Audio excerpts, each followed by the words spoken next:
வேண்டாம்னு குப்பையில் போடக்கூடிய பொருளை வச்சு எளிமையான ஹோம் ஆர்கனைசர், அதாவது வீட்டுக்கு தேவையான ஒரு பொருள் எப்படி செய்கிறதுன்னு தான் பார்க்க போகிறோம். அதுக்கு முன்னாடி நம்ம சேனலை இதுவே நீங்கள் ஃபஸ்ட் டைம் பார்க்குறீங்கன்னா சப்ஸ்கிரைப் பண்ணலன்னா சப்ஸ்கிரைப் பண்ணிவிட்டு பெல் ஐக்கான் கிளிக் பண்ணிக்கோங்க.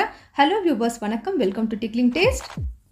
முத்தான 3 டிப்ஸ் டே 38 இன்றைக்கி பார்க்க போகிறோம். ஃபஸ்ட்டு டிப் பார்க்கலாம்.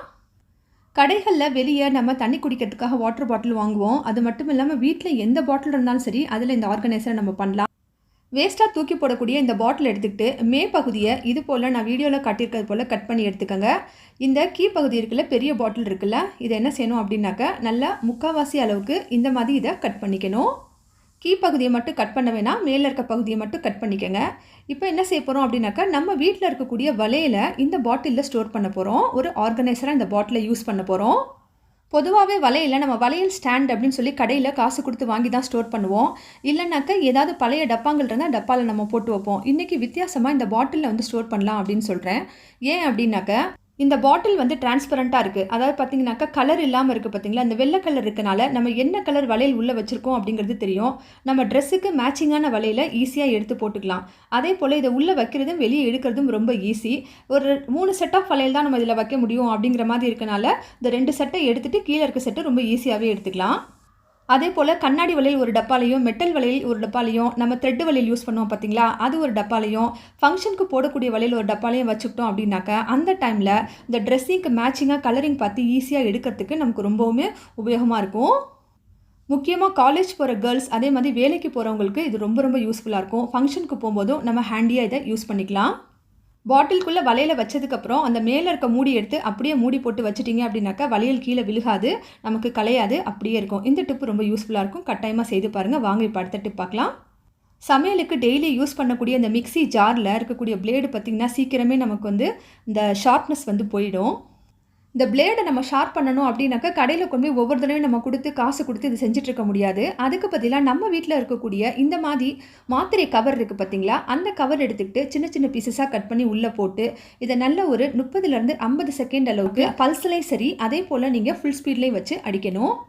இது போல் இந்த மாத்திரை கவரை நம்ம மிக்ஸி ஜாருக்குள்ளே போட்டு அரைக்கிறனால இந்த பிளேடு ஓரளவுக்கு நமக்கு நல்லா ஷார்ப்பாயிரும். முக்கியமாக தேங்காய் அரைக்கும் போது நமக்கு ரொம்ப நேரம் ஆகும். தேங்காய் அவ்வளோ சீக்கிரம் விட்டு கொடுத்து அரைக்காது. அதனால் தேங்காவை அரைக்கணும் அப்படின்னாக்கா ஜாரே பார்த்திங்கனாக்கா சூடாயிரும். அதே போல் ஏதாவது பவுடர் பண்ணோம் அப்படின்னாக்கா நமக்கு ஜார் பார்த்திங்கன்னா சூடாயிரும். அதனால் இது போல் நம்ம வாரத்துக்கு இல்லைனா 15 நாளைக்கு ஒரு தடவை போட்டு நம்ம அடிச்சுக்கிட்டோம் அப்படின்னாக்கா இந்த பிளேடு ரொம்பவும் ஷார்ப்பாக இருக்கும். நமக்கு மசாலா பொருட்களும் அதே போல் தேங்காயும் அரைக்கிறதுக்கு ரொம்பவே யூஸ்ஃபுல்லாக இருக்கும். அவசியம் இந்த டிப்பு நீங்கள் செய்து பார்த்துட்டு கமெண்ட்ஸில் சொல்லுங்கள். வாங்க இப்போ அடுத்த டிப் பார்க்கலாம். வாஷிங் டிட்டர்ஜென்ட் லிக்விட் இருக்குது பார்த்திங்களா, அதாவது துணி துவைக்கிறதுக்காக நம்ம லிக்விடாகவும் வாங்குவோம், அதே போல் பவுடராகவும் வாங்குவோம். இன்றைக்கி லிக்விடாக வாங்கக்கூடிய இந்த கவரை நம்ம வீணாக தூக்கி போடாமல் எப்படி பயன்படுத்தலாம்னு சொல்ல போகிறேன்.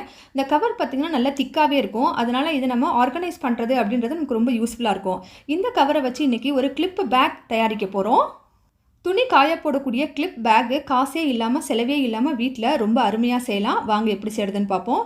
இந்த பேக் எடுத்துகிட்டு நான் இப்போது வீடியோவில் காட்டியிருக்கிறது போல் 3 விதமாக கட் பண்ணிக்கணும். இந்த லெஃப்ட் சைடு, ரைட் சைடு, அதே போல் மேலே வீடியோவில் காட்டியிருக்கிறது மாதிரி கட் பண்ணிக்கோங்க. உங்களுக்கு ஒருவேளை இதை பண்ணுறதுக்கு எதுவும் டவுட் இருந்தது அப்படின்னாக்கா ஜஸ்ட்டு வந்து பென்சிலில் ட்ரா பண்ணிக்கோங்க. பென்சிலில் ட்ரா பண்ணிவிட்டு கட் பண்ணிங்க அப்படின்னாக்கா ரொம்ப கரெக்டாக வரும். 3 சைடு இதை கட் பண்ணதுக்கப்புறமா எடுத்து பார்த்தோம் அப்படின்னாக்கா இது ஒரு பேக் மாதிரி இருக்கும், ஒரு பவுச் மாதிரி இருக்கும். இந்த பவுச்சில் முன்னாடி பகுதி இருக்குது பார்த்திங்களா, அதை இது போல் உள்ளே வந்து மடக்கி விட்டுறணும். மடக்கி விட்டுட்டு ஸ்டாப்லர் பின் போட்டு விட்டுருங்க. ஸ்டாப்லர் பின் போட்டு விட்டோன்னே பாருங்கள், இப்போ இந்த பேக் அழகாகவே ரெடி ஆகிடுச்சு. நமக்கு இதில் துணி காய போடக்கூடிய கிளிப்பு எல்லாத்தையும் போட்டு வச்சுக்கலாம். போட்டு வச்சுட்டு நாம் துணி காய போடுற இடம் இருக்குது பார்த்திங்களா, அந்த இடத்துக்கு எடுத்துகிட்டு போய் இதை அழகாக நம்ம மாட்டி வச்சுக்கலாம். எந்த லிக்விட் கவராக இருந்தாலும் பரவாயில்ல, அது ரின்னு, ஏரியல், சர்ஃப் எக்ஸல், நீங்கள் எது வாங்கினாலும் சரி, அதில் வந்து நம்ம இது சூப்பராக இந்த பேக்கை பண்ணிடலாம். இப்போது இந்த பேக்கை எடுத்துகிட்டு போயிட்டு துணி காய போடக்கூடிய கொடி இருக்குல்ல, அந்த கொடியில் இன்னொரு சைடு இருக்குது பாருங்கள், அந்த சைடு இப்படி மடக்கி கிளிப்பு போட்டு விட்ருங்க. தேவைக்கு ஏற்றாப்புல நீங்கள் அங்கிட்டும் இங்கிட்டும் இதை நகர்த்திக்கலாம். கைக்கிட்ட பக்கத்துலேயே கிளிப் இருக்கும், துணி காய போடுறதுக்கு ரொம்ப ஈஸியாக இருக்கும். இன்றைக்கி பார்த்த முத்தான 3 டிப்ஸ் பிடிச்சிருந்ததுனாக்கா ஃபேமிலி, ஃப்ரெண்ட்ஸ், ரிலேஷன்ஸ் எல்லாருக்கும் ஷேர் பண்ணுங்கள். தேங்க்யூ.